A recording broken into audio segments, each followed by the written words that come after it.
everyone, I welcome you all to my YouTube channel, and today in this video we are going to start a new topic, that is Literature and History by Terry Eagleton. This is the second unit of Approaches to Literature MA Part 2, and in this video we will cover its introduction.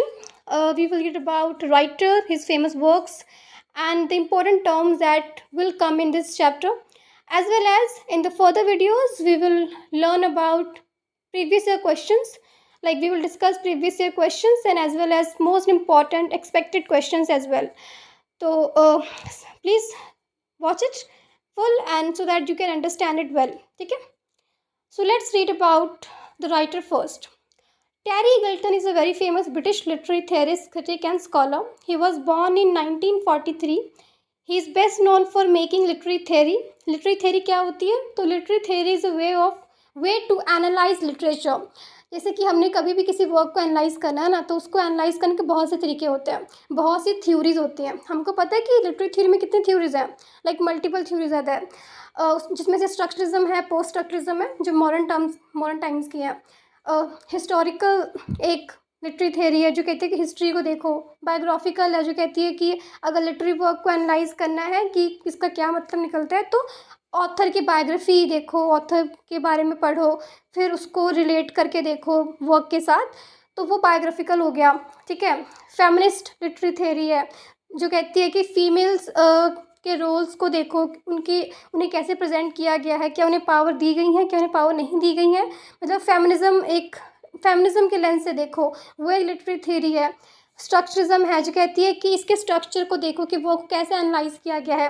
अगर poem है तो कैसे rhythm rhyme use किए गए हैं, कैसे स्टांजास को arrange किया गया है. ठीक है.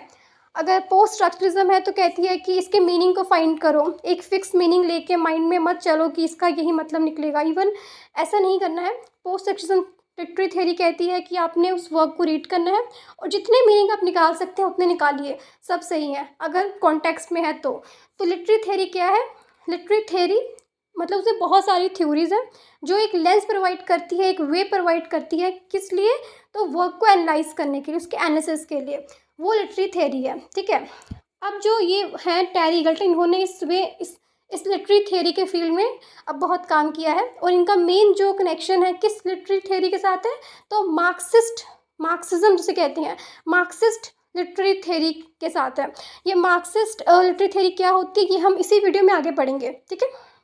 बेसिकली ये पावर और पॉलिटिक्स के साथ रिलेटेड है कि सोसाइटी में पावर कैसे डिस्ट्रीब्यूटेड है, क्लास स्ट्रगल्स क्या होती है, उसके साथ मार्क्सिज्म रिलेट करती है, जो इनिशियली कार्ल मार्क्स और फ्रेडरिच एंजल्स के साथ रिलेटेड है वो. ठीक है. तो हमने इसको फर्दर अच्छे से स्टडी करना है. अभी हम बस राइटर के बारे में स्टडी कर रहे हैं. Okay. So he has written many important books like Literary Theory and Ruction 1983, The Ideology of Aesthetic 1990, The Illusion of Postmodernism. ये इनके फेमस वर्क्स हैं. The old world is dying and the new world struggles to be born. Now is the time of monsters by Antonia Gramsci. ये क्या है? ये quotation है. ये यहाँ क्यों लिखी हुई है? क्योंकि ये जो वर्क है ना, लिटरेचर और हिस्ट्री, इससे रिलेट करती है कि जो पुराना टाइम था वो चला गया है, न्यू वर्ल्ड आ रहा है. ठीक है. और अभी कौन सा टाइम है? तो अभी मॉन्स्टर्स का टाइम है, इन अ सेंस कि अभी क्वाइट डिस्ट्रक्टिव टाइम चल रहा है. ये हम आगे पढ़ेंगे कि हमने इसको क्यों यहाँ पे यूज़ किया है. ठीक है. हिज वर्क, पहले हमें वर्क को अंडरस्टैंड करना है कि इस वर्क में आखिर है क्या. His work literature and history is not a full book. ये फुल बुक नहीं है बट एन इम्पॉर्टेंट चैप्टर. इनके एक इम्पॉर्टेंट बुक का एक इम्पॉर्टेंट चैप्टर है जिसे हम एज ऐसे रीड कर रहे हैं अभी, where Eagleton discusses how literature and history are closely related. उस बुक में बेसिकली क्या डिस्कस किया गया है? उस बुक के इस चैप्टर में लिटरेचर एंड हिस्ट्री में क्या डिस्कस किया गया है कि लिटरेचर और हिस्ट्री में क्या रिलेशन है. हिस्ट्री क्या होती है? हिस्ट्री जो बीता हुआ टाइम होता है, बीता हुआ टाइम हिस्ट्री है. लिटरेचर क्या है? लिटरेचर जो हम पढ़ते हैं, जो हम रीड करते हैं, है ना, पोइम्स, नॉवेल्स, शॉर्ट स्टोरीज, नोवेलास, ये सब लिटरेचर है जो हम रीड करते हैं. इस लिटरेचर का बीते हुए समय के साथ क्या रिलेशन है, ये ऐसे जो है लिटरेचर एंड हिस्ट्री इस चीज़ से डील करता है. Further This essay is taken from his book titled The Function of Criticism from the Spectator to Postmodernism, published in 1984. यहाँ से लिया गया है. This book explores the role and development of literary theory and criticism. In the essay Literature and History, Eagleton discusses how literature relates to social history, ideology and Marxist theory. तो ये यहाँ से लिया गया है ये वर्क. और ये बुक क्या ये पूरी बुक क्या एक्सप्लोर करती है कि explores the role and development कि लिटरेरी थेरी का क्या रोल है, कैसे ये डेवलप हुई है, कैसे क्रिटिसिज्म आई है ना, मॉडर्न फील्ड में कैसे क्रिटिसिज्म आई है. और ये जो एस्से है लिटरेचर और हिस्ट्री, ये क्या बताता है? तो ये बताता है कि जो लिटरेचर है ये कैसे सोसाइटी के साथ रिलेट करता है, हिस्ट्री के साथ रिलेट करता है, आइडियोलॉजी के साथ रिलेट करता है. आइडियोलॉजी होती है बिलीफ सिस्टम. जैसे मेरी आइडियोलॉजी है कि women and man should be treated equally, उन्हें इक्वली ट्रीट करना चाहिए. एक आइडियोलॉजी होती है ना, सोच होती है, उसे बोलते हैं आइडियोलॉजी, बिलीव्स. मार्क्सिस्ट थेरी जो कार्ल मार्क्स ने दी थी, मार्क्सिस्ट थेरी क्या कहती है कि सोसाइटी में 3 तरह के क्लासेस होती हैं, बॉर्जीज, मिडिल क्लास एंड प्रोलिटरेट, है ना. सबसे upper class, middle class and lower class. और पावर जो होती है वो बॉर्जिस के पास होती है. और बॉर्जिस क्या करते हैं, वो अब्यूज़ करते हैं, मोलेस्ट करते हैं किसे, तो प्रोलिटरेट को, लोअर क्लास को. ये बेसिकली क्लास स्ट्रगल के साथ रिलेटेड है, पावर और डोमिनेंस के साथ रिलेटेड है, जो मार्क्सिस्ट थ्योरी है. ठीक है, हम अभी बस थोड़ा थोड़ा पढ़ रहे हैं, बाद में हमने जब क्वेश्चंस करने हैं तब हमने उसको बिल्कुल ही अच्छे से स्टडी कर लेना है, and we will understand it.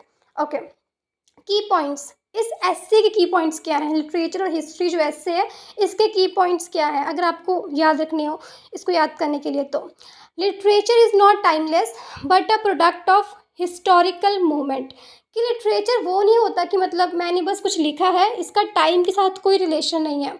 अभी मैं कुछ राइट कर रही हूँ ना, तो इसका कहीं किससे कोई रिलेशन नहीं है, टाइम के साथ रिलेशन नहीं है, इन सेंस कि मैंने ये बस लिख दिया है अपने अकॉर्डिंग. ठीक है, अगर आप उस टाइम, जैसे कि अभी मॉडर्न टाइम चल रहा है, तो मैंने जो भी वर्क लिखा है इसका मॉडर्न टाइम से कोई रिलेशन नहीं है, ऐसे नहीं होता है. कहीं ना कहीं कुछ ना कुछ रिलेशन ज़रूर होता है. कैसे होता है? तो I am living in the society, तो सोसाइटी और मेरा तो रिलेशन है ना, तो सोसाइटी मुझे कहीं ना कहीं अफेक्ट तो करती है. कहीं ना कहीं मैंने कुछ चीज़ें वहाँ से सीखी हैं. मेरी आइडियोलॉजी जो है, मेरी सोच जो है, वो सोसाइटी ही डिफ़ाइन करती है, सोसाइटी ही डेवलप करती है. तो जब मैं कोई वर्क लिख रही हूँ तो मैं कैसे कह सकती हूँ कि इसका टाइम के साथ कोई रिलेशन नहीं है, जबकि जिस टाइम में मैं रह रही हूँ वो टाइम कहीं ना कहीं मुझे कहीं ना कहीं से तो अफेक्ट करेगा, और वो इफेक्ट मेरे वर्क में ज़रूर दिखेगा.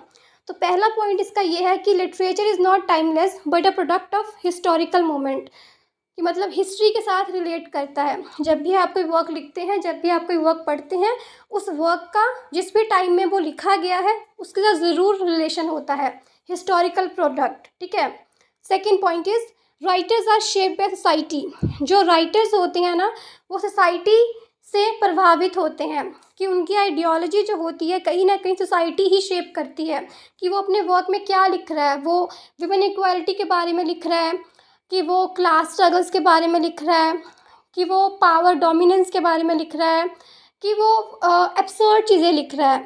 ये डिपेंड करता है सोसाइटी के ऊपर कि सोसाइटी कैसी है. अगर सोसाइटी बहुत ही ब्रेक मतलब थोड़ी सी सोसाइटी बहुत ही डिसऑर्डर्ड है, ठीक है, कंफ्यूज्ड है, बहुत ही निराशा टाइप है, तो उसकी जो भी उसका वर्क होगा उसमें वो चीज़ दिखने वाली है.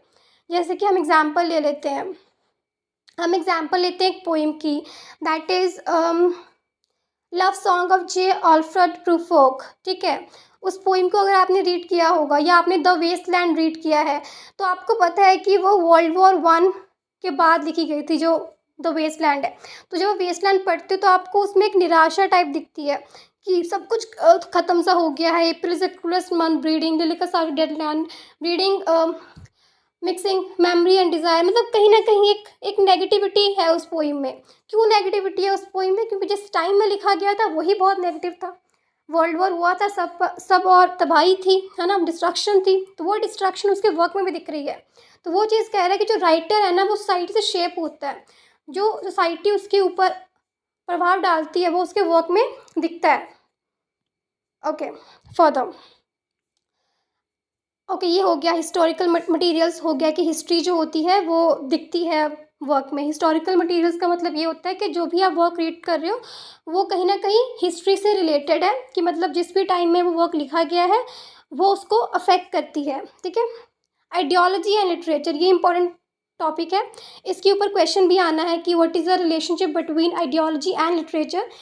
सेकेंड क्वेश्चन इसमें आएगा, is it reciprocal relationship between ideology and literature. Okay, तो ये इम्पॉर्टेंट है। बेसिकली ये चीज़ क्या है, आइडियोलॉजी ये होती है कि आपके बिलीफ सिस्टम, हमारी सोच, क्या हमारी सोच और लिटरेचर जो हम पढ़ते हैं, जो हम लिखते हैं, या जो हम जो पहले राइटर्स ने लिख दिया है, क्या इन दोनों का आपस में कोई भी रिलेशन है, क्या ये से रिलेट करते हैं। हम इसको फर्दर डिस्कस करेंगे एक सेपरेट क्वेश्चन में। ठीक है, changing meaning, okay, meaning change होता रहता है, ये इनके की पॉइंट्स हैं इस एस्से के। आगे इसके फीचर्स क्या हैं, कैरेक्टरिस्टिक्स पढ़ रहे हैं। ये क्रिटिकल एस्से है। ठीक है, it belongs to the field of Marxist literary criticism, जो वो बोला ना बहुत सारे लिटरेरी थेरीज हैं, तो ये कहाँ से बिलोंग करता है, ये ऐसे किस चीज़ का पार्ट है, किस लिटरेरी थेरी का पार्ट है, तो ये पार्ट है मार्क्सिस्ट लिटरेरी क्रिटिसिज्म का। It is analytical not creative, ये क्रिएट नहीं किया गया, ये एनालिसिस है, इसमें एनालिसिस की गई है कि लिटरेचर क्या है, लिटरेचर और आइडियोलॉजी का क्या रिलेशन है, लिटरेचर और मार्क्सिज्म का क्या रिलेशन है, लिटरेचर और सोसाइटी कैसे आपस में रिलेट करते हैं।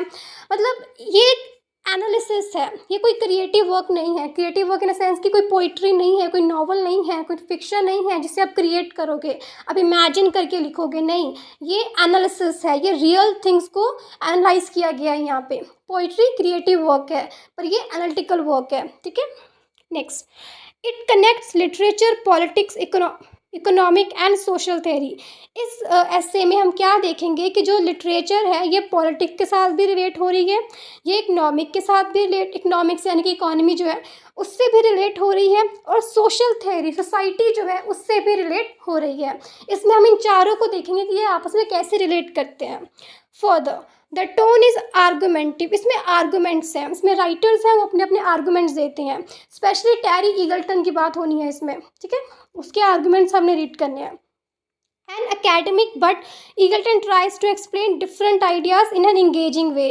ये आर्गूमेंटिव वर्क तो है, इसमें बहुत सारे आर्गूमेंट्स तो हैं, लेकिन जो टैरी ईगल्टन है वो क्या करता है, वो इसको as a engaging way explain करता है, यानी कि वो उस एक थेरी को दूसरी थेरी से रिलेट करके, एक चीज़ को दूसरी चीज़ से रिलेट करके, लिटरेचर आइडियोलॉजी को रिलेट करके, लिटरेचर हिस्ट्री को रिलेट करके, मतलब इंगेज करके, रिलेट करके हमें एक्सप्लेन करने की कोशिश करता है कि जो लिटरेचर है वो एक हिस्टोरिकल प्रोडक्ट है, वो टाइमलेस नहीं है।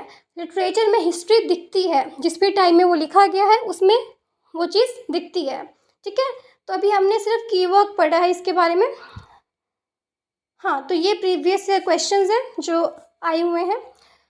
It would be a mistake to imply that Marxist criticism moves mechanically from text to ideology to social relation to productive forces। कि मतलब ये मिस्टेक हुआ कहना कि जो मार्क्सिस्ट क्रिटिसिज्म है, मार्क्सिस्ट क्रिटिसिज्म यानी कि जो पावर है, मार्क्सिस्ट मतलब पावर, ठीक है, जो पावर है वो पहले टेक्स्ट के पास होती है, टेक्स्ट से आइडियोलॉजी में जाती है, फिर सोशल रिलेशंस यानी सोसाइटी के पास जाती है, फिर प्रोडक्टिव फोर्सेस में दिखती है। इसको हम एनालाइज करेंगे, इंपॉर्टेंट क्वेश्चन है, जो डबल मार्क किए हैं वो मोस्ट इंपॉर्टेंट क्वेश्चन है। ठीक है, again, does literature and ideology share reciprocal relationship, ये हमें डिस्कस करना है। Is literature a reflection of social reality, ये भी डिस्कस करना है। Ideology literature same question. Very important question is who does Terry Eagleton addresses as vulgar Marxist? Is there any other version of Marxism? हमें ये discuss करना है, ये बहुत इंपॉर्टेंट है। नेक्स्ट तो सेम ही है। ठीक है, तो फर्दर वीडियोस में हम क्वेश्चंस को डिस्कस करेंगे। ठीक है,